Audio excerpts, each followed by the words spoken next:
Qui est-il? D'où vient-il? Que veut-il? Le professeur Brubru est partout et nulle part à la fois.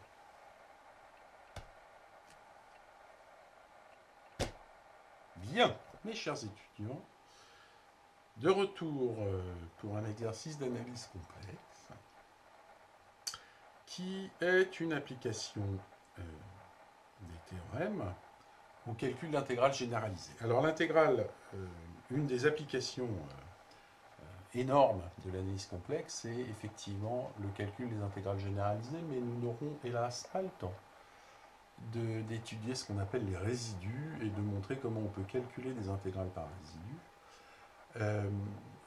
L'exercice d'aujourd'hui est en fait un cas extrêmement particulier, mais qui ne nécessite pas de décrire les notions de développement serré de Laurent, donc tout ce qu'on n'aura pas le temps de faire, et qui était une belle illustration pour montrer comment, assez simplement, on peut arriver à de très jolis résultats sur les intégrales généralisées réelles.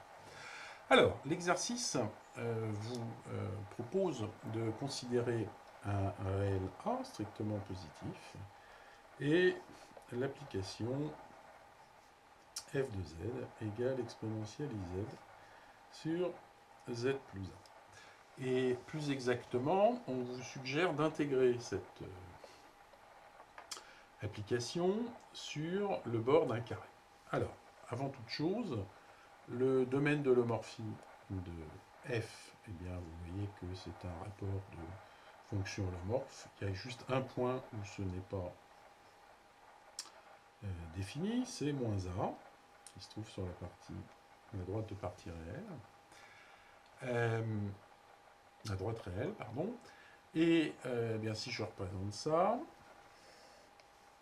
voilà mon plan complexe, j'ai donc moins a ici. Oui. Et bien, si je prends la partie de droite, je vais prendre d0, la partie de droite de moins a, c'est-à-dire l'ensemble des nombres complexes dont la partie réelle est strictement supérieure à moins a, bien vous voyez que ça, c'est un domaine qui est certainement convexe, par exemple. Donc, je vous renvoie au cours, simplement convexe. Bien, et f est certainement analytique sur ce domaine. Bien, mais si je suis analytique sur ce domaine, eh bien, le théorème de Cauchy me dit que, quel que soit gamma un lacet à valeur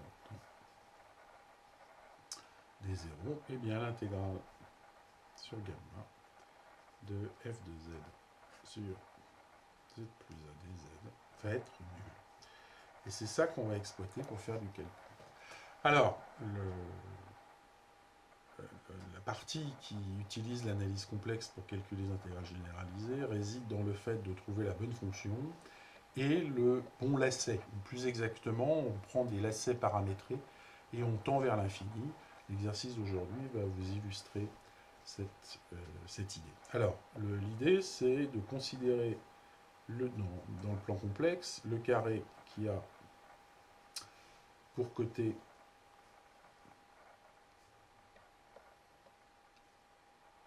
là j'ai 1 plus IR, qui a ses 4 côtés, et en fait on vous suggère de considérer le lacet, ou un lacet qui tourne autour de ce carré.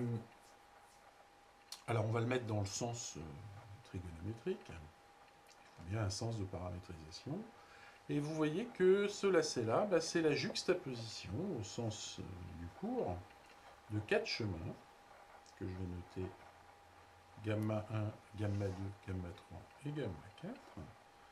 Donc, le lacet gamma que je vais considérer, c'est le wedge des 4 chemins. Bien. Et l'intérêt d'avoir une juxtaposition de chemins pour obtenir un lacet, c'est que ça, c'est une des propriétés de l'intégrale. C'est que l'intégrale sur gamma de, excusez-moi, ici c'est exponentielle iz. Vous êtes plus là. ce que dit la théorie, c'est que ça, bien, c'est la somme pour i égale 1 à 4 des intégrales sur gamma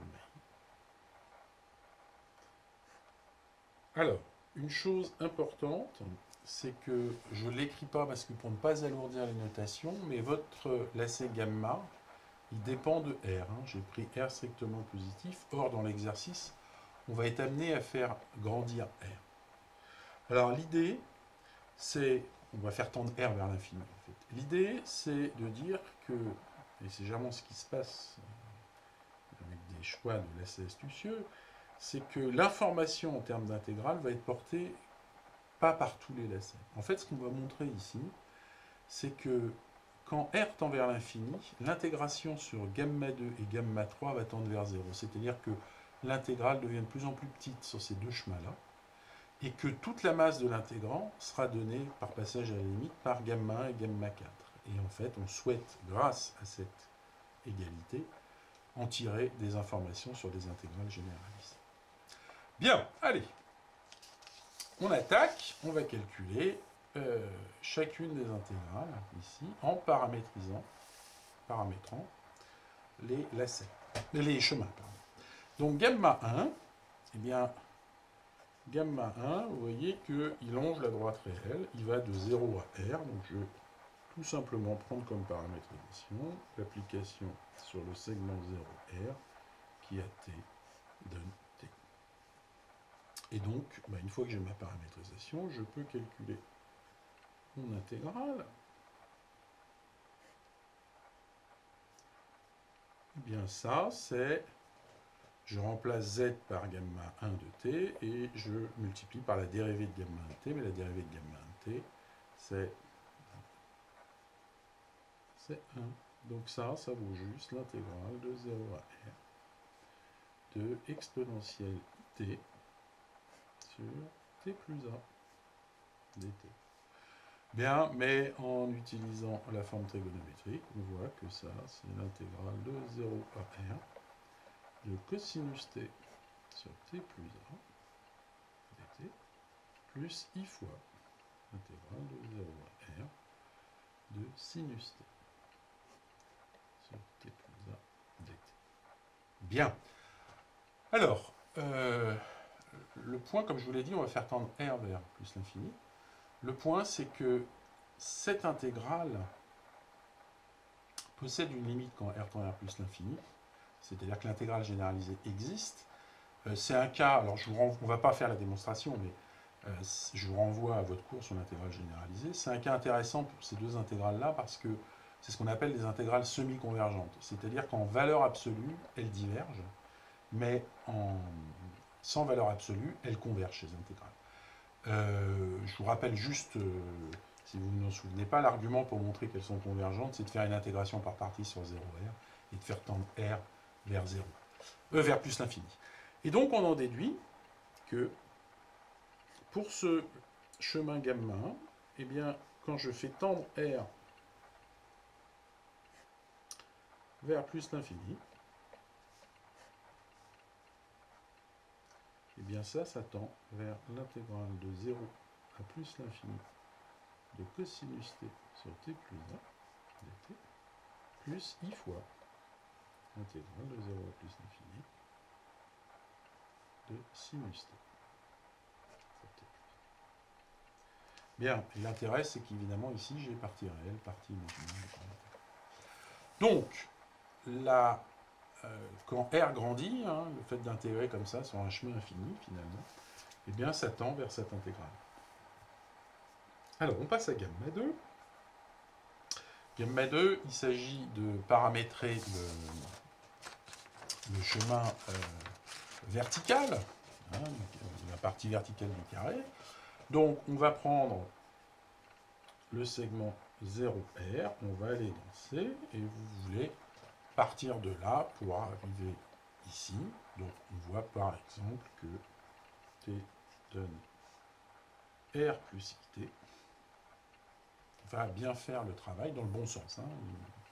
Il y a un sens à respecter dans la paramétrisation. Donc quand t égale 0, je suis bien en R, et en t égale 1, je suis bien en 1 plus i de r. Ok, donc je vais regarder ce que vaut mon intégrale sur gamma 2 maintenant.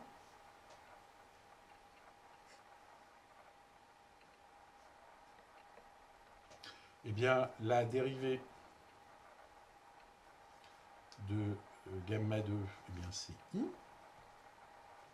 Donc ça va valoir i fois l'intégrale de 0 à r de exponentielle de gamma 2, donc ça va me faire exponentielle de ir plus i de t, c'est-à-dire moins t, sur r plus it plus a, et je vais l'écrire sous la forme partie réelle, partie imaginaire.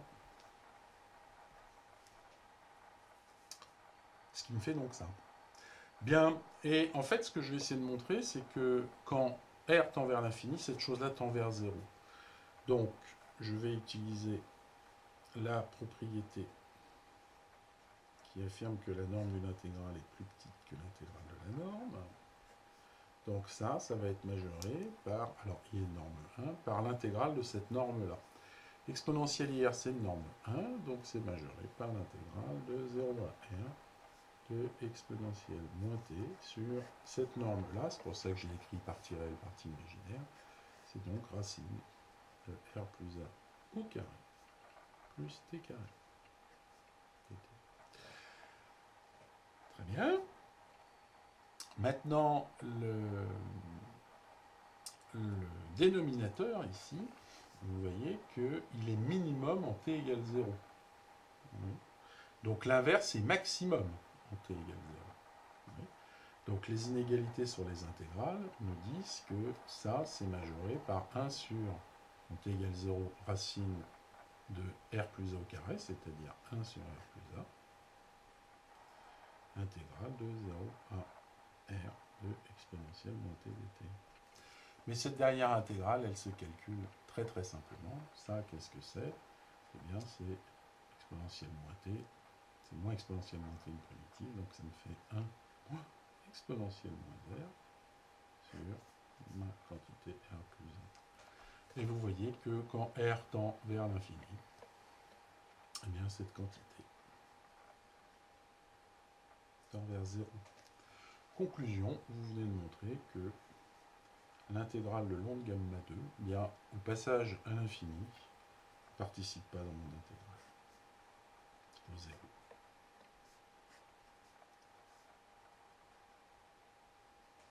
Ok.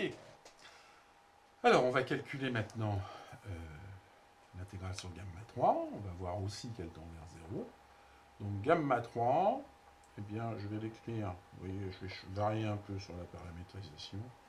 Hein, je dois aller de 1 plus IR à 1 plus I. Donc, j'ai par exemple, pour une fois, paramétré sur le segment 0,1, mais sur n'importe quelle paramétrisation fonctionnerait. Hein. Un résultat du coup. Bien à t, je vais associer par exemple U 1 moins t plus i fois r. Vous voyez que en t égale 0, je suis bien sur ce point-là, et quand t égale 1, je suis bien sur ce point-là, c'est une droite, et je suis dans le bon sens. Oui. Alors, eh bien, je vais calculer mon intégrale. Une fois que j'ai fait ça, l'intégrale sur gamma 3 de exponentielle z sur z plus 1 dz, ça me vaut, alors, je vais oublier de calculer la dérivée. La dérivée gamma prime 3, donc là j'ai une constante, là j'ai 1 moins t, donc la seule chose qui contribue c'est moins tr, donc ça va me faire moins r. Et donc, eh bien, cette intégrale, c'est moins r fois l'intégrale de 0 à 1 de, alors, exponentielle de i fois cette chose-là, c'est-à-dire exponentielle de i r de 1 moins t. I fois i, ça me fait moins 1, donc moins r2. Voilà. sur, et donc même chose, là je vais regrouper partie réelle, partie imaginaire. Donc ça me fait 1 moins TR plus A plus IR dt.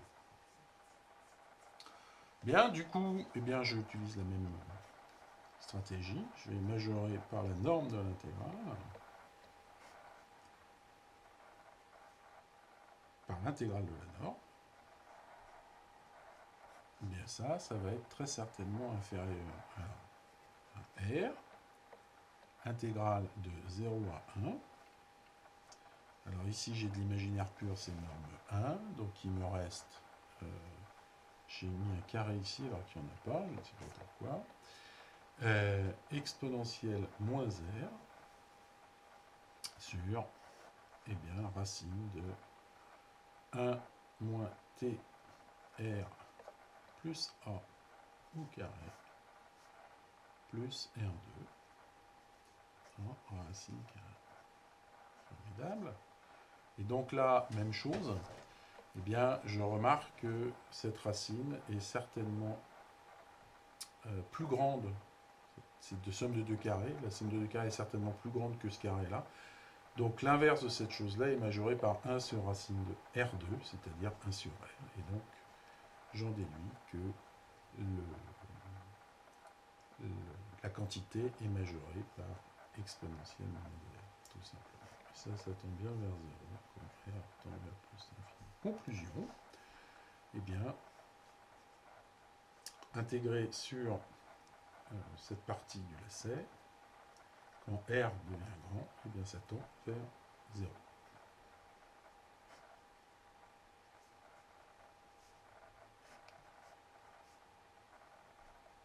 Bien, il reste maintenant le quatrième lacet, c'est-à-dire celui-là, et on va voir que là, on ne tend pas vers 0, mais qu'on obtient exactement toute l'information qui va nous permettre de calculer les valeurs. Alors, gamma 4, il faut que je le paramétrise. Paramétrer ou paramétriser? Bon. Et donc là, je vais de IR à 0. Donc je vais reprendre un segment 0R. Je suis à valeur C. Par exemple, une paramétrisation, ça va être T qui donne I de R moins T. Oui, je reste bien sur l'axe imaginaire pur. Et en 0, je suis IR, et en R, je suis 0. Donc j'ai bien paramétré dans le bon sens. Alors je calcule l'intégrale sur gamma 4, exponentielle z. Ça va être plus 1, z. Alors, la dérivée de mon chemin, c'est moins i. Oui. Donc ça va me faire moins i fois l'intégrale de 0 à r de exponentielle. Alors, i fois i, ça va me faire moins 1, donc exponentielle moins r moins t sur. Et là, même chose, je sépare partie réelle, partie imaginaire, c'est très pratique pour passer en norme, dt. Bien, alors là, je ne vais pas faire de majoration puisque je veux garder que des égalités puisque je veux garder toute l'information. Donc là, l'idée, c'est de faire un changement de variable et de poser AX égale R moins T. Oui, de sorte que A dx, c'est moins T. C'est moins dt. Alors, si je fais ce changement de variable, eh bien, ça va devenir... mon moins dt, il est là. Donc, ça va me donner un A dx. Donc, ça va me donner AI. Intégrale de... Alors, quand t vaut 0, eh bien, x vaut R sur 1. Et quand t vaut R, eh bien, x vaut 0. Alors, exponentielle moins R moins t devient exponentielle moins AX. Et au dénominateur, eh bien, j'ai A plus I à X. Et vous voyez que si je peux simplifier par A, et pour réorienter positivement l'intégrale, je vais mettre un signe moins, donc ça va faire l'intégrale de 0 à R sur 1 de exponentielle moins AX sur 1 plus IX. Bien, et pour finir mon calcul, eh bien, je vais chasser le dénominateur en multipliant par la quantité conjuguée, c'est-à-dire en multipliant par 1 moins ix. Et si je multiplie par 1 moins x, eh bien, j'obtiens que c'est l'intégrale de 0 à R sur 1 de exponentielle moins AX, facteur de 1 moins x, sur 1 plus x de x. Mais ça, je vais l'écrire partie réelle, partie imaginaire, donc vous voyez que ça me fait moins l'intégrale de R sur 1. Exponentielle, j'ai oublié, mes chers amis, un petit i ici qui traîne.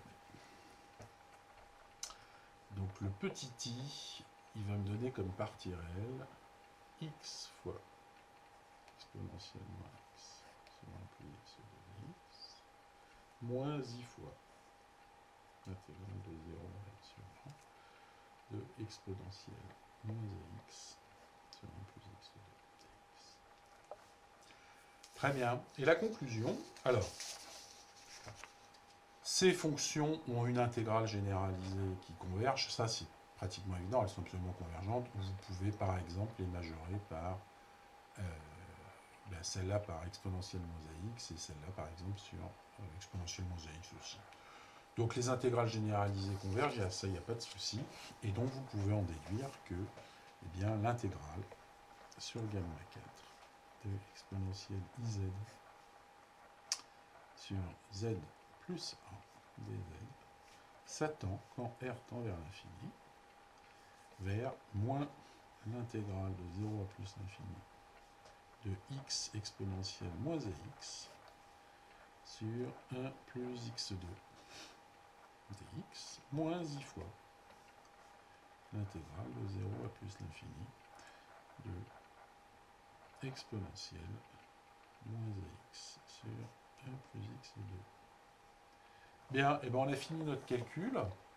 Et bien si on reprend ce qu'on a écrit ici, ça vaut tout le temps 0, hein, c'est le théorème de Cauchy. La partie pour i égale 2 et 3 tendent vers 0.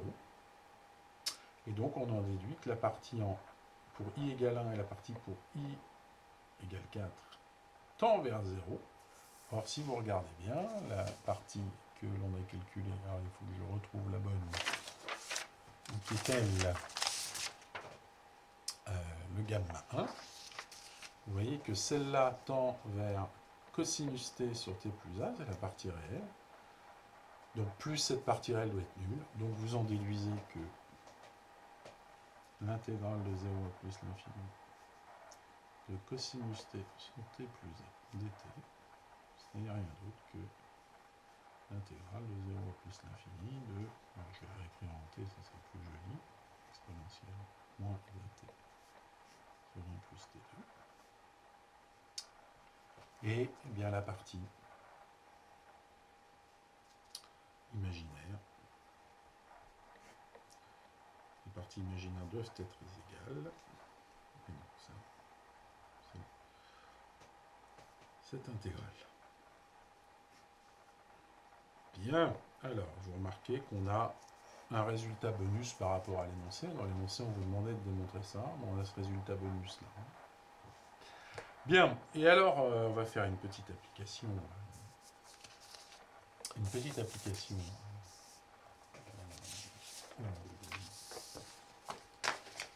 À l'intégrale dite de Fresnel. L'intégrale de Fresnel, c'est celle-là, hein, c'est l'intégrale de sinus t sur t.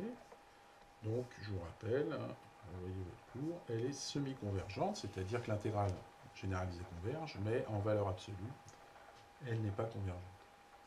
Bien, alors, on va essayer de montrer que c'est pi sur 2, c'est un résultat bien connu. Il existe des centaines de démonstrations, dont en voilà une extrêmement élégante et finalement extrêmement rapide, qui n'utilise pas énormément de choses.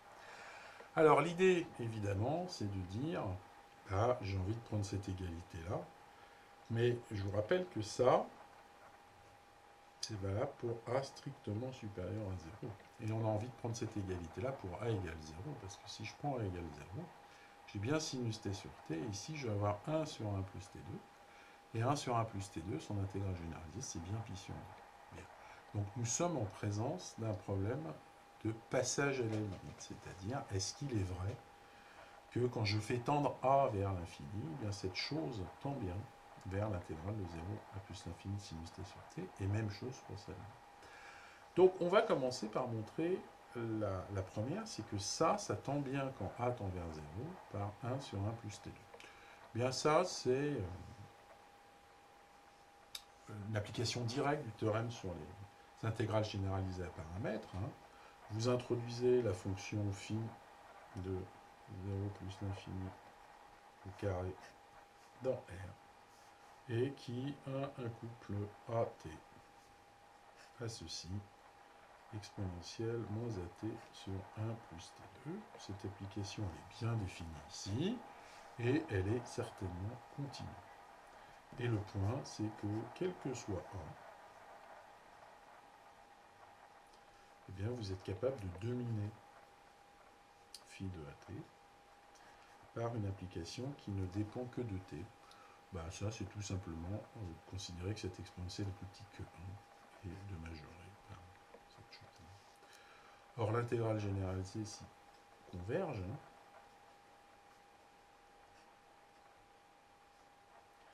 Et donc, ce que vous dit le théorème, puisque j'ai continuité de l'application de variables et que j'ai une domination indépendante de A, bien là, donc ça c'est, je vous renvoie à votre cours hein, sur l'intégrale généralisée à paramètres, ça implique que l'application qui a A associe l'intégrale de 0 à plus l'infini de phi de AT,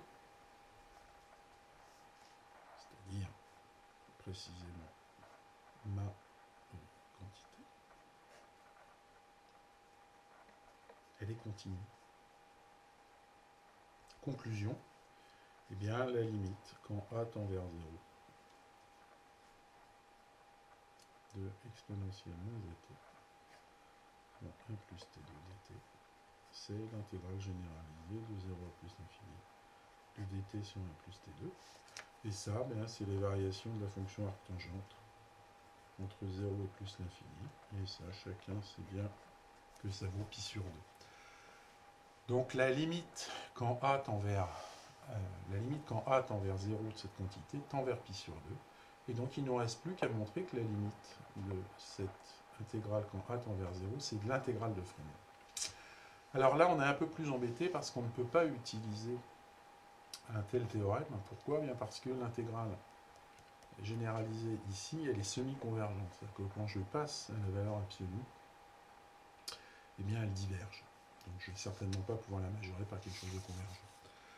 Bon, eh ben là on va se relever les manches et on va tout simplement regarder la quantité. Donc je vais me donner A supérieur à 1. On va faire de l'analyse en se remontant les manches.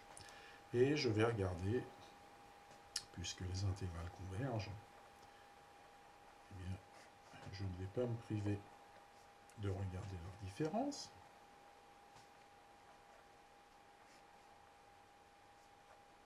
Oui. Et ce que je veux montrer, sinus t, ce que je veux montrer, c'est que quand A supérieur à 0, pardon, ce que je veux montrer, c'est que quand A tend vers 0, eh bien cette quantité-là tend vers 0, et ça me permettra de conclure. Alors cette quantité, ben, je vais la réécrire. Ça, qu'est-ce que c'est ? C'est l'intégrale de 0 à plus l'infini de, je réduis au même demi-éteur, vous voyez que les t sinus t se sucrent, et donc il me reste A sinus t sur t plus 1. Bien, et on va couper l'intégrale en deux, on va la couper par exemple en 1, on va dire que ça c'est l'intégrale de 0 à 1 de A sinus t sur t plus 1 dt, plus l'intégrale de 1 plus l'infini de A sinus t sur t plus 1. Alors pourquoi on le coupe? Eh bien parce que bien qu'il n'y ait pas de généralisation en 0 pour cette intégrale-là, cette fonction est continue en 0, vous avez un problème avec le 1 sur t.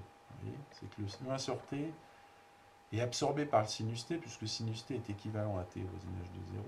Mais si vous voulez majorer par exemple ça par 1, vous allez vous retrouver avec une généralisation en 0, ce qui est très désagréable. Donc la solution, généralement, en calcul intégral, c'est de casser l'intégrale en deux et de traiter les cas séparément. Donc ce qu'on va montrer, c'est que chacune de ces intégrales tend vers 0 quand a tend vers 0. Alors, le premier point, c'est de remarquer que sinus t sur t est certainement toujours inférieur à 1. Et donc, du coup, ben, si je regarde cette intégrale-là, eh bien, la valeur absolue de cette intégrale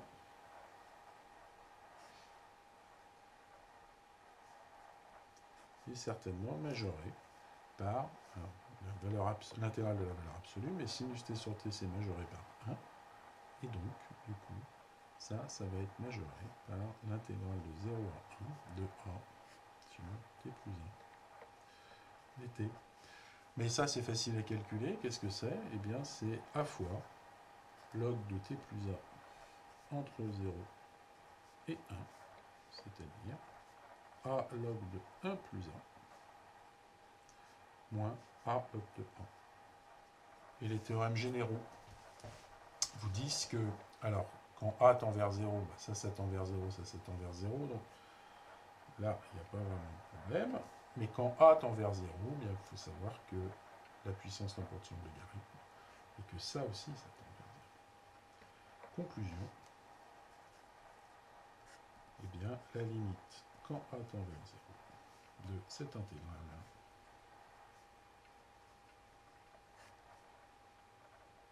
sur t plus a vaut 0. Bien, il nous reste le deuxième morceau. Bien, le deuxième morceau, ce coup-ci, on ne va pas se priver de majorer sinus. Le deuxième morceau, bien, je vais considérer l'intégrale de 1 plus l'infini en valeur absolue. Et je sais que dt, et je sais que c'est majoré par l'intégrale de la valeur absolue, et valeur absolue de sinus t, c'est majoré par 1. Donc c'est majoré par cette intégrale. Bien, mais qui peut le plus, peut le moins. C'est-à-dire que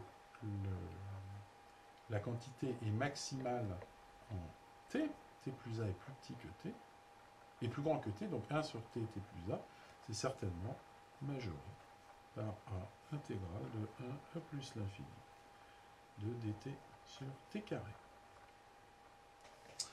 Et ben, cette dernière intégrale se calcule très simplement. Ça me fait a fois une primitive, c'est moins 1 sur t, entre plus l'infini et 1, ça me fait 1. Donc c'est certainement égal à a, et ça tend bien vers 0, quand a tend vers 0. Conclusion, eh bien, cette limite-là, cette fonction-là en a tend vers 0, l'autre tendant vers 0, comme j'ai fait la somme des deux, la conclusion, c'est que la limite, quand a tend vers 0, de l'intégrale de 0 à plus l'infini de sinus t sur t plus 1 dt est égale à l'intégrale de 0 à plus l'infini de sinus t sur t dt. Mais le résultat précédent nous montre que ça tend vers pi sur 2 quand a tend vers 0, et ça tend vers l'intégrale de Fresnel. Donc je peux en déduire par passage à la limite que l'intégrale de Fresnel vaut effectivement pi sur 2. Voilà, ça achève l'exercice. J'espère que ça vous a montré aussi qu'il faut travailler très précautionneusement en analyse. L'erreur ici aurait été d'appliquer directement t égale a, a égale 0, pardon, sans vérifier ce qu'on vient de faire. L'analyse nécessite du soin. Voilà, j'espère que tout va bien pour vous. hein, que l'analyse complexe vous plaît de plus en plus et que ces vidéos vous régalent à chaque fois. Hein, je, voilà, je passe mes mains, j'impose mes mains qui ont des pouvoirs guérisseuses, hein, comme vous le savez, puisque vous m'avez eu en cours. Vous savez que ma présence diminue le taux de coronavirus. Hein, c'est une chose qui est maintenant démontrée dans les hôpitaux, notamment anglo-saxons. Et donc, j'espère, trêve de plaisanterie, que tout va bien pour vous, que vous êtes en pleine santé et que, en cas de pleine santé, vous travaillez bien. Voilà. Je vous adresse, mesdames, messieurs, l'expression de mes sentiments distingués. Bonne fin de journée.